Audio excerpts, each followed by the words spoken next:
Hello मेरे प्यारे बच्चों। आज मैं आपके लिए लेकर आई हूँ एक बहुत ही इंटरेस्टिंग सी वीडियो जो कि रिलेटेड है क्लास 8 की न्यू इंग्लिश की बुक जिसका भी नाम है पूर्वी। मतलब जिसका भी नाम है, मैंने क्यों बोला, क्योंकि पहले क्लास 6 की न्यू बुक्स आई थी तो उसमें इंग्लिश की बुक का जो नाम था वो पूर्वी ही था।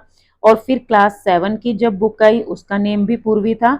और अभी जो अपडेट है उसके अकॉर्डिंग यही है कि जो क्लास 8 की बुक है उसका भी नेम पूर्वी ही है। हालांकि एनसीईआरटी की ऑफिशियल वेबसाइट पे न्यू बुक जो है वो अवेलेबल नहीं है। और मैंने अपने आसपास मार्केट में भी जहाँ पे पता किया था तो उन्होंने भी अभी बोला कि जो उसका कवर पेज है उसकी फोटो रिलीज हो गई है, लेकिन बुक जो है वो मे बी नेक्स्ट वीक तक अवेलेबल हो जाएगी। तो दैट मीन्स कि बुक्स ऑलमोस्ट रेडी हैं और वो बहुत जल्दी मार्केट में आ जाएंगी, हम लोगों तक पहुंच जाएंगी। लेकिन आप लोग बहुत ईगरली वेट कर रहे हो तो मैंने सोचा क्यों ना एक इंट्रोडक्टरी वीडियो जो है वो तो हम बना ही सकते हैं, क्योंकि हमारे पास कंटेंट्स की जो लिस्ट है वो हमें कहीं से मिल गई थी। तो उसी से रिलेटेड मैं आपके लिए एक बहुत इंटरेस्टिंग, बहुत ही बढ़िया वीडियो लेकर आई हूँ। जैसे हम किसी से पहली बार मिलते हैं, है ना, तो हम एक इंट्रोडक्शन करते हैं ना कि आपका नेम क्या है ना, आप मतलब कहाँ से बिलोंग करते हैं, उनका नेचर कैसा है, या वो मतलब किस फील्ड के एक्सपर्ट हैं। तो ऐसी ऐसी चीजें हम उनसे पूछते हैं। बेसिक, क्या आपका इंटरेस्ट है, क्या हॉबीज हैं, है ना, क्या आपको खाना अच्छा लगता है, ऐसे। तो ऐसे ही अभी हम अपनी बुक के साथ एक ब्रीफ इंट्रोडक्शन करेंगे। सबसे पहले अगर हम बात करते हैं बुक के नेम की, तो मैंने आपको ऑलरेडी बता दिया है, बुक का जो नेम है वो है पूर्वी। ठीक है। उसके बाद चलते हैं हम इसकी कंटेंट की लिस्ट पे। तो आप देख सकते हो कि यहाँ पर ये जो है कंटेंट पेज की फोटो है मेरे पास एक। ये एक्चुअली मैंने कहीं से स्क्रीनशॉट लिया है तो इसी वजह से थोड़ी सी पिक्चर क्वालिटी जो है वो इतनी अच्छी नहीं है, लेकिन फिर भी आई थिंक इजिली विजिबल है ये आप लोगों के लिए। तो एनसीईआरटी क्लास 8 पूर्वी इंग्लिश बुक 2025 एडिशन। तो कंटेंट्स की लिस्ट में आप देख सकते हो हमारे पास टोटल 5 यूनिट्स हैं, 1, 2, 3, 4 एंड 5। ठीक है। तो पहला जो मतलब एक तो आपको मैं यहाँ पे थोड़ा सा ये क्लियर कर देती हूँ कि जो हमारे ब्रिज कोर्स में जो 3 टॉपिक्स थे, ठीक है, एक तो स्टोरी थी फर्स्ट द वाइट एलिफेंट, उसका एक छोटा सा आपको मैं ग्लिम्स दे रही हूँ ब्रीफ। फर्स्ट जो स्टोरी थी वाइट एलिफेंट, वो हमें क्या मैसेज दे रहा था कि we should be responsible towards our parents and we should respect them, है ना, we should help them, we should be available for them when they are in need. तो पेरेंट्स से रिलेटेड था। उसके बाद सेकेंड हमारा क्या था टॉपिक, क्लाउड प्ले पोम थी जिसमें था नेचर से रिलेटेड। और तीसरा जो हमारा टॉपिक था वो था रंजी की स्टोरी थी, रूपी goes a long way, Ruskin bond की एक जो स्टोरी थी जिसमें हमने डिटर्मिनेशन और प्रिजर्वेंस के बारे में सीखा था रंजी से। ठीक है। तो कुछ उन्हीं से मिलते जुलते टॉपिक्स हैं यहाँ पर, मैं आपको थोड़ा कोरिलेशन भी बता दूंगी उनका। और जितने टॉपिक्स के बारे में मेरे को ब्रीफ इंट्रो पता है मैं वो आपको जरूर शेयर करूंगी। तो पहला हमारा जो यूनिट है वो है wit and wisdom. Wit and wisdom that means कहीं ना कहीं ये हमारी विजडम से रिलेटेड है, हमारी सेंस जो है, मतलब हमारी काम करने की जो सेंसेस हैं, ठीक है, जब हम दिमाग लगाते हैं, प्रेजेंस ऑफ माइंड, उससे रिलेटेड है। तो विट एंड पहला तो आपका टॉपिक है that is the wit that won hearts. ठीक है। इसके बारे में भी मुझे ज्यादा कुछ डिटेल तो नहीं मिली, लेकिन फिर भी ये जरूर कोई स्टोरी होगी जो कि विट से, प्रेजेंस ऑफ माइंड से, विजडम से रिलेटेड होगी।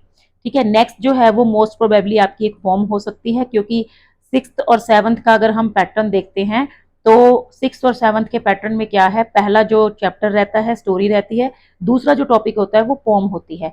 तो ऐसे ही आपकी हर यूनिट में जो दूसरा टॉपिक होगा वो एक पोम होने के चांसेस हैं। तो ये जो है ये कंक्रीट एग्जांपल, ये पक्का एक पोम होनी चाहिए। ठीक है। और थर्ड जो आपका टॉपिक है that is wisdom paves the way. Wisdom paves the way जो है वो एक ऐसी स्टोरी हो सकती है जो हमें importance of being wise, importance of wisdom जो है उसके बारे में हमें हाईलाइट करेगी। जैसे कि इसका मीनिंग क्या है, ये जो है ये एक मेटाफर है। मतलब ये जो स्टेटमेंट है विजडम पेव्स द वे, इसका मीनिंग क्या है कि gaining wisdom leads to success, enlightenment और a smoother path of life. मतलब अगर हम किसी चीज के लिए वाइज होते हैं, मतलब विजडम अगर हम गेन करते हैं, बुद्धिमता, तो हमारे लिए अपने आप जो रास्ते हैं सफलता के वो बनते जाते हैं। और हमें जो है जिंदगी में, लाइफ में कभी भी हम हारेंगे नहीं, हमेशा हम सक्सेसफुल ही होंगे। ठीक है। जैसे आपने वो कौन सी मूवी है, 3 इडियट्स, उसमें सुना होगा ना कि सक्सेस के पीछे मत भागो, एक्सीलेंस के पीछे भागो, है ना, और सक्सेस जो है वो झक मार के आपके पीछे आएगी। तो वही चीज है, विजडम के पीछे अगर हम चलेंगे, विजडम की अगर हम बात करेंगे, उसको गेन कर लेंगे, तो जो सक्सेस है वो हमें अपने आप मिलती जाएगी। ऐसा ही कुछ मैसेज है इस स्टोरी में। ठीक है, सेकंड जो यूनिट है उसका नेम है वैल्यूज एंड डिस्पोजिशंस। ये जो है आप इसको कोरिलेट कर सकते हो द वाइट एलिफेंट के साथ। ठीक है, क्योंकि इसमें एक टॉपिक ऐसा है जो कि पेरेंट्स की रिस्पेक्ट से रिलेटेड है। ठीक है, तो पहले आप देख सकते हो वैल्यूज एंड डिस्पोजिशंस। डिस्पोजिशंस का मतलब क्या है कि ऐसी क्वालिटीज जो हमारे अंदर स्वाभाविक होती हैं, हमारे कैरेक्टर में अपने आप होती हैं। मतलब जैसे आपने देखा होगा क्लास में डिफरेंट तरह के स्टूडेंट्स होते हैं, आपके फ्रेंड्स होंगे, किसी एक में कोई ऐसी क्वालिटी होती है, वो कहीं से वो सीखता नहीं है, वो उसके अंदर नेचुरल ही होती है। कोई बहुत शांत रहता है ना, कोई दूसरों की बहुत रिस्पेक्ट करता है, कोई बहुत शरारती भी हो सकता है। तो वही है वैल्यूज एंड डिस्पोजिशंस। तो पहला है, इसके अंदर पहला जो टॉपिक है वो बहुत ही इंटरेस्टिंग, बहुत ही आपके लिए नॉलेज से भरा हुआ होने वाला है, क्योंकि इसके बारे में जानना मेरे हिसाब से बहुत बहुत बहुत जरूरी है। तो ये है tale of valour, major Somnath Sharma and the battle of Badgam. जैसे अभी आपने पहलगाम वाला इंसिडेंट सुना ही है ना, तो पहलगाम और वैसे ही जो था बड़गाम, मतलब ये भी एक कश्मीर में ही श्रीनगर एयरपोर्ट के पास बड़गाम जो है वो मतलब एक जगह का नाम है, जहां पर डेट है 3 नवंबर 1947, 3 नवंबर 1947, मतलब उस टाइम एक लड़ाई हुई थी जिसमें मेजर सोमनाथ शर्मा, हालांकि उनके पास जो सैनिक थे वो बहुत कम थे, और वो वहां पर मतलब उनकी अकेली बटालियन थी। ठीक है, उनकी अकेली जो बटालियन थी वो वहां पे उस टाइम पे तैनात थी। तो मेजर सोमनाथ शर्मा ने उनको लीड किया था, और उस बैटल में मतलब बहुत ही इंपॉर्टेंट रोल जो है वो प्ले किया था। तो इस चैप्टर में हम मेजर सोमनाथ शर्मा जी के बारे में पढ़ेंगे, और उनके बारे में एक इंटरेस्टिंग बात आपको और बता देती हूँ। ये आप पिक्चर देख सकते हो, ये मेजर सोमनाथ शर्मा है, और वो उनको परमवीर चक्र मिला था। ठीक है, इसी लड़ाई में बहुत ही इंपॉर्टेंट योगदान देने के लिए, रोल प्ले करने के लिए उनको परमवीर चक्र मिला उनकी डेथ के बाद, और उनकी डेथ उसी दिन हुई थी 3 नवंबर 1947 को। और ये जो थे फर्स्ट रेसिपेंट थे। ठीक है, फर्स्ट रेसिपेंट थे किसके? परमवीर चक्र के। मतलब परमवीर चक्र जो था पहली बार जब दिया गया था तो वो किसको दिया गया था? मेजर सोमनाथ शर्मा जी को। तो अब ये आपके लिए जानना क्यों जरूरी है? अब अगर ये बेसिक चीज एटलीस्ट आपको पता होगी, तो कम से कम जब चैप्टर पढ़ाया जाएगा आपको, चाहे आप वीडियो देखोगे चाहे क्लास में पढ़ोगे, तो आपको ये चीजें इजीली समझ आएंगी, और आपको अच्छा लगेगा कि yes you just have the basic introduction related to the topic. ठीक है, अभी नेक्स्ट जो है वो यहाँ पर है somebody's मदर। आप देखो ये जो है आप इसको व्हाइट एलिफेंट के साथ कोरिलेट कर सकते हो, क्योंकि ये जो है एक पॉम है जिसका नेम है somebody's मदर। इस पॉम के अंदर क्या है मैं थोड़ा सा आपको यहाँ बता देती हूँ। somebody's मदर का मतलब आप समझ रहे हो, मतलब किसी की माँ, है ना, किसी भी, मतलब कोई भी हो सकता है वो पर्सन। तो ये जो पॉम है ये किसके बारे में है? इज अबाउट केयरिंग, किसके लिए? केयरिंग फॉर अदर पीपल, और may be caring for someone's parents, किसी के भी पेरेंट्स हो सकते हैं। ठीक है, तो इसके अंदर क्या है, ये मतलब एक जो है पॉम एक इंसिडेंट के बारे में है कि जब जो पोएट है वो कहीं से जा रही होती है, तो वो रास्ते में क्या देखती है, मतलब एक ओल्ड विमेन उसको दिखाई देती है। ठीक है, मतलब एक लड़का है, वो ओल्ड वुमेन उसको रास्ते में मिलती है, वो शायद रोड क्रॉस करना चाहती है लेकिन कोई उसकी हेल्प नहीं करता। तो जो पोएट मतलब वो जो लड़का है वो उस औरत की हेल्प करता है, सिर्फ ये सोचकर कि may be she is somebody's mother.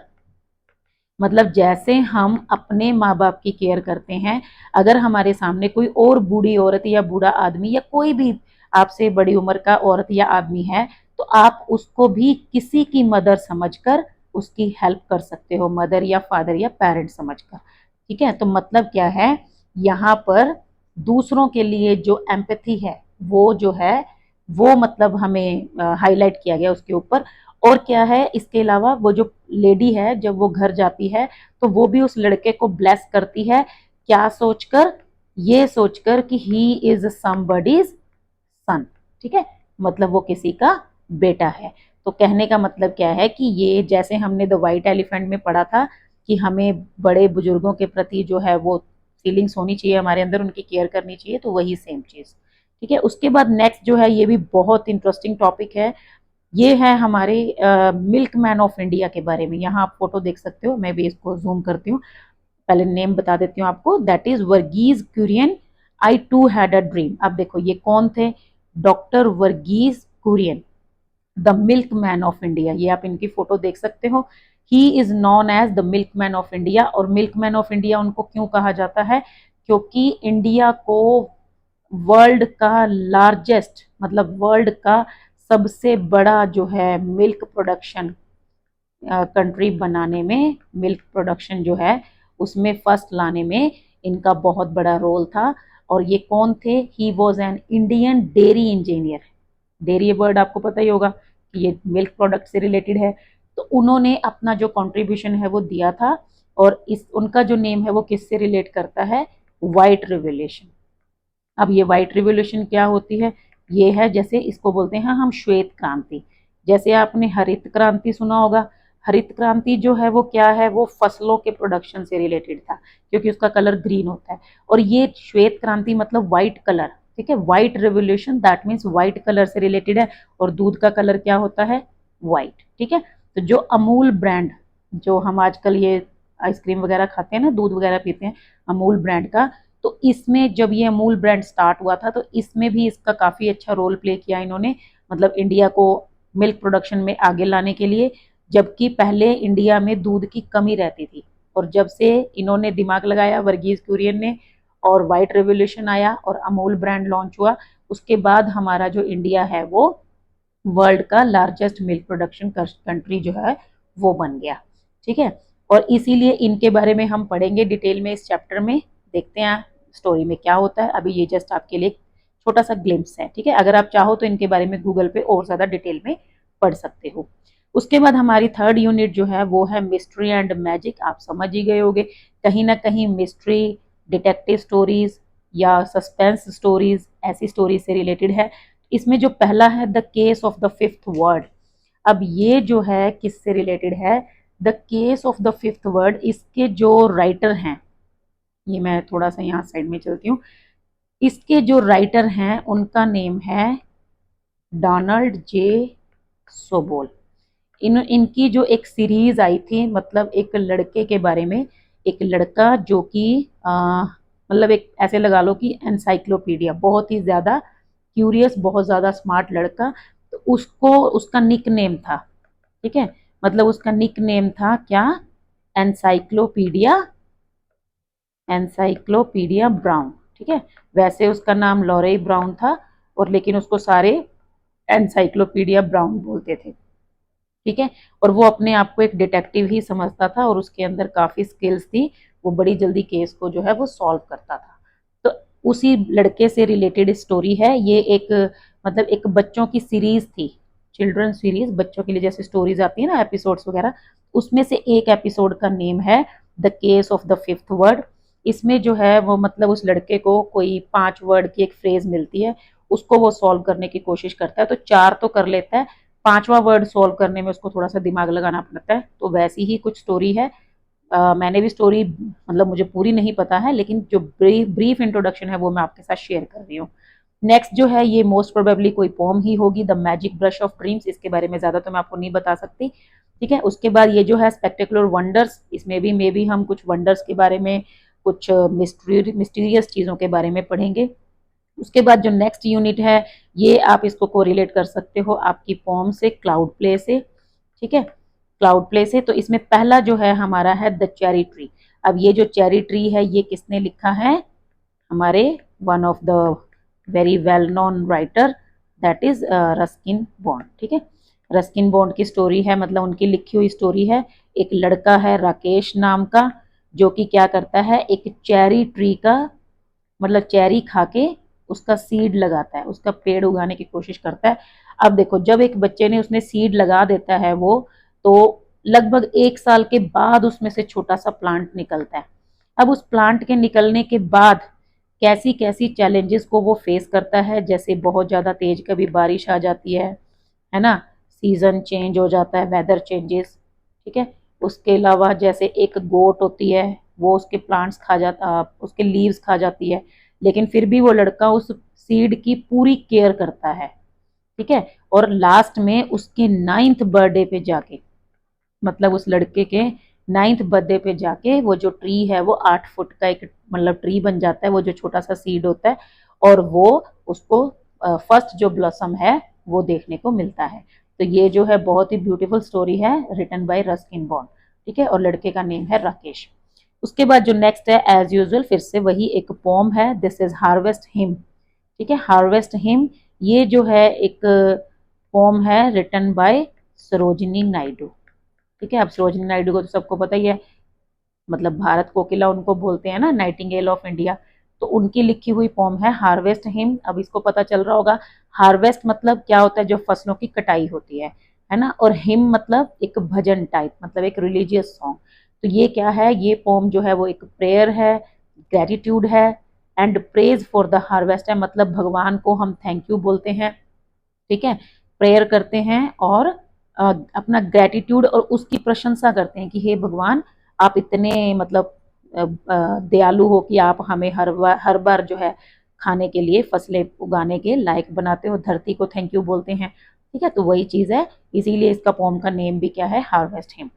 Next जो है वेटिंग फॉर द रेन, ये भी एक बहुत इंटरेस्टिंग स्टोरी है। ये है एक फार्मर है जिसका नाम है वेलू, उसकी स्टोरी है। अब देखिए इस स्टोरी में क्या है, जो वेलू है वो एक फार्मर है, ठीक है। अब वो क्या करता है, वो फसल तो अपनी उगा देता है, मतलब सॉरी, उसको क्या होता है, उसकी जो लैंड होती है वो काफी ड्राई हो जाती है, तो वो रेन की वेट कर रहा होता है, ठीक है, क्योंकि रेन आएगी तो वो अपनी जो धरती है उसको वो प्लाव करेगा, फिर उसके अंदर वो बीज बोएगा, और फिर वो जो है फसल को काटेगा, ठीक है, मतलब फसल पैदा करेगा। तो वो वेदर फोरकास्ट जो है ऑफिस में भी जाता है वहां से पूछने के लिए कि बारिश कब होगी। वो उसको कुछ नहीं बताते कि अभी हम कुछ प्रिडिक्ट नहीं कर पा रहे हैं, हम नहीं बता पाएंगे आपको कि बारिश कब होगी।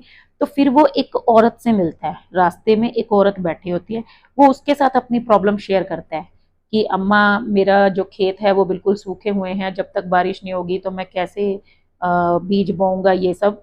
तो वो औरत जो है फिर वो उसको एक बहुत अच्छी बात कहती है, और वो क्या कहती है कि this is the rest time, किसके लिए, फॉर लैंड। मतलब वो उसको समझाती है कि बेटा जैसे हम लोग काम करके थक जाते हैं और हमें रेस्ट चाहिए होता है, तो लैंड को भी रेस्ट चाहिए, मतलब उसका ये रेस्ट का टाइम चल रहा है, और जो नेचर है ना उसको सब पता है कि कब क्या करना है। तो जो नेचर है वो अपने आप जब समझेगी कि अब लैंड जो है वो काम करने के लिए तैयार है, तो वो रेन कर देगी, डोंट वरी। वो उसको कहती है कि थोड़ी पेशेंस रखो, ठीक है, धरती माँ को भी रेस्ट करने दो, धरती को भी थोड़ा टाइम रेस्ट चाहिए। तो मतलब यहाँ पे हमें किस चीज़ की इंपॉर्टेंस बताई गई है कि जैसे थोड़े टाइम के लिए फार्मर जो होते हैं वो लैंड को खाली छोड़ते हैं ताकि वो अपने जो न्यूट्रिएंट्स है ना उनको वापस से रिवाइव कर पाए, और वो दोबारा जो है खेती के लिए तैयार हो जाए। तो that is the theme, and the chapter name is waiting for the rain. उसके बाद लास्ट हमारी जो यूनिट है that is science and curiosity से रिलेटेड है। फेदर फ्रेंड आपको पता चल रहा होगा कहीं ना कहीं बर्ड्स से रिलेटेड है, तो इसमें हम बर्ड्स के बारे में पढ़ेंगे, कैसे जो बर्ड्स हैं वो हमारे फ्रेंड हैं।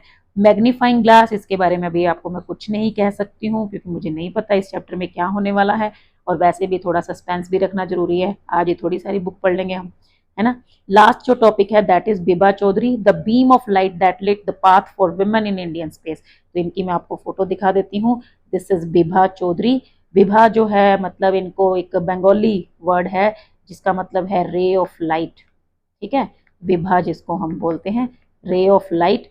अब इन्होंने, ये कौन थी, ये एक फेमस फिजिसिस्ट थी, ठीक है, फिजिक्स के एरिया मतलब फिजिक्स के ग्राउंड में इन्होंने जो है वो एक इम्पोर्टेंट रोल जो है वो प्ले किया था, ठीक है। तो ये एक बहुत वेल नोन साइंटिस्ट हैं, लेकिन इसके अलावा एक एक प्रॉब्लम क्या थी, मतलब बीइंग अ वुमेन इनको जिस तरह की हार्डशिप्स को फेस करना पड़ा, तो वो जो है एक मैसेज था औरतों के लिए भी, इसीलिए यहाँ पर ये भी दिया गया ना, let the path for women in Indian space science, ठीक है। तो ये था हमारी नई बुक पूर्वी का छोटा सा ग्लिम्स। आई होप आपको ये वीडियो अच्छी लगी होगी और आप एटलीस्ट एक प्रिपेयर हो गए होंगे कि ओके अब इस बुक में हम क्या क्या पढ़ने वाले हैं। तो मैं आपको ये सजेस्ट करूंगी कि आप ये मेजर सोमनाथ शर्मा जी के बारे में, इनके बारे में, द मिल्कमैन ऑफ इंडिया, ठीक है, और इसके अलावा आप ये जो इंटरेस्टिंग छोटी छोटी स्टोरी हैं इनको आप पढ़ सकते हो एडवांस में जब तक बुक नहीं आती है। लेकिन अगर इसमें से किसी भी टॉपिक में थोड़ा बहुत चेंजेस होता है तो I am sorry for that, क्योंकि अभी बुक मैंने नहीं पढ़ी है, मैंने चैप्टर्स नहीं देखे हैं, ये मैंने थोड़ा सा रिसर्च वर्क किया है जिसके बेसिस पे मैं आपके लिए ये वीडियो एक ला पाई हूँ, ठीक है। तो अगर आपको वीडियो अच्छी लगी है तो अपने फ्रेंड्स के साथ शेयर कर देना, ठीक है, लाइक ज़रूर कर देना, और मेरे चैनल पे न्यू हो तो सब्सक्राइब कर लेना, क्योंकि जैसे ही मुझे बुक मिल जाती है मैं आपका सिलेबस जो है वो स्टार्ट करवा दूँगी, ठीक है। तो थैंक यू, मिलते हैं नई वीडियो में नई चैप्टर नई स्टोरी के साथ, तब तक के लिए थैंक यू, बाय।